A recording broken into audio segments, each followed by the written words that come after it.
I think by and large that one of the aspects of coaching that we all agreed on was that it's a process, and that the elements of the process could change depending on who's defining the process, but that observation, reflection, and integration would be part of that.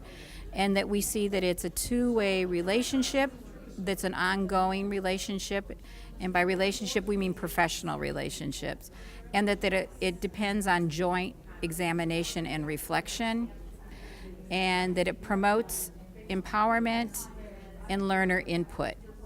And then it can be it's a one-on-one relationship, but it might even be a one-on small group if the group or team is coming from the same context, and that there's joint accountability and requires persistence.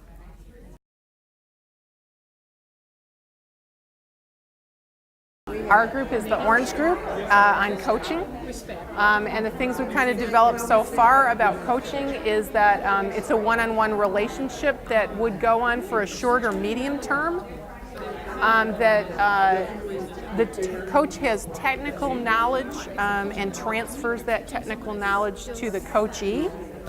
That there has to be active listening in the process. Both the coach and the coachee bring information to the experience to come up with some kind of outcomes, and the outcomes are known from the beginning of the relationship. There needs to be positive guidance from the coach, and we're thinking it's a more formalized situation than mentoring. That there's a hard set of skills that are coached on with specific sets of knowledge, and there has to be confidentiality and trust in the relationship.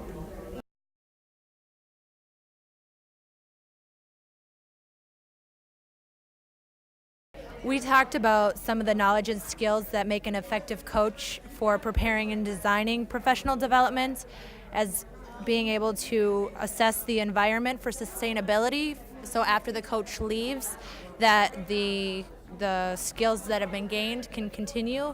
We also talked about celebrating the successes of the coach or of the coachee during the process, you being knowledgeable of time management throughout the process, understanding your audience so that as a coach when you go in, you can help them in an effective way, having a framework of reference, also creating realistic and consistent expectations as far as what knowledge and skills related to instructional approaches a coach needs were the ability to directly question and actively listen, have a variety of positive conflict management techniques, and also have an understanding of different learning styles, both adult and child.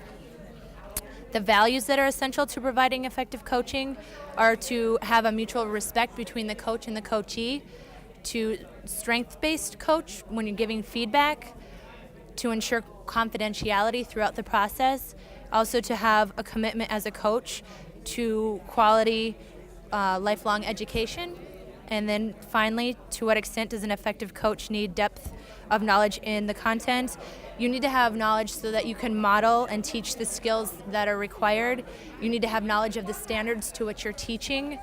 Also, you need to have an interpersonal intelligence so that you can meet your coachee where they are and sense when it's time to hold back a little bit and when to give a little bit more or push a little bit more. And also that you don't have to be an expert on everything, because part of coaching is for both parties to meet in the middle and work towards the goal together.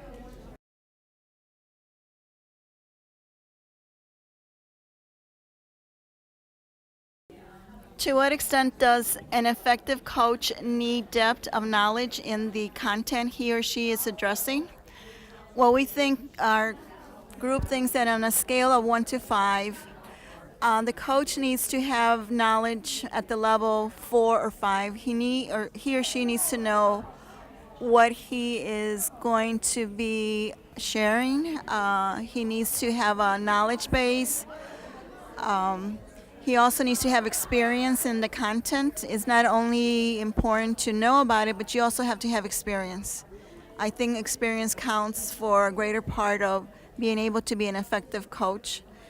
And the experience and the knowledge can be either formal or informal education and or training.